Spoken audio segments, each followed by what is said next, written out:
میں قرآن کریم کی تلاوت کر رہا تھا۔ سورۃ المعارج کی ایک آیت پر آ کر رک سا گیا۔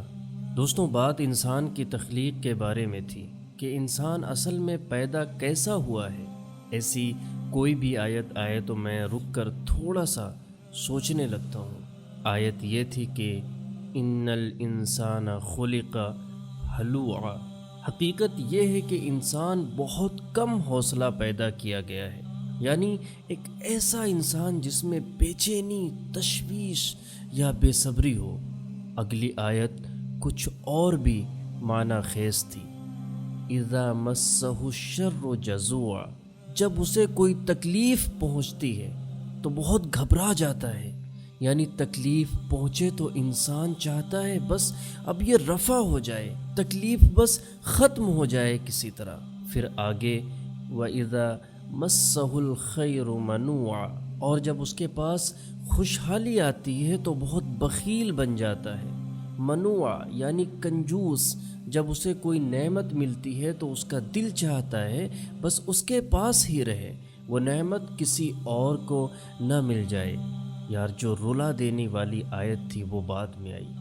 اِلَّا الْمُصَلِّينَ، مگر وہ نمازی ایسے نہیں ہیں، یعنی نماز پڑھنے والے لوگوں کے علاوہ انسان کی حالت اسی طرح کی ہے۔ انسان کی یہ پیدائشی حالت صرف اس صورت میں بدل سکتی ہے جب وہ نماز قائم کر لیتا ہے۔ مجھے ایک عجیب سی خوشی محسوس ہوئی۔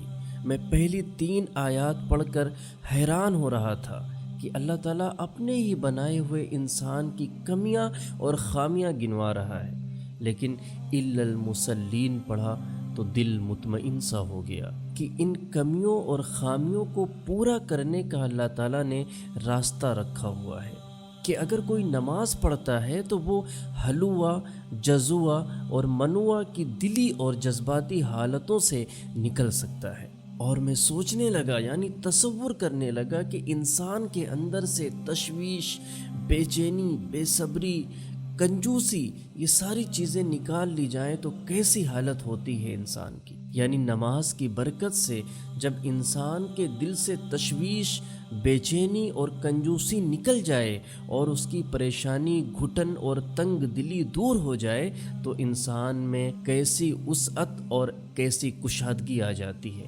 انسان کی طبیعت کتنی ہلکی پھلکی ہو جاتی ہے اور اس کے دل پر بوجھ ڈالنے والی چیزیں کس طرح غائب ہو جاتی ہیں۔ بے شک نماز ایک عظیم نعمت ہے۔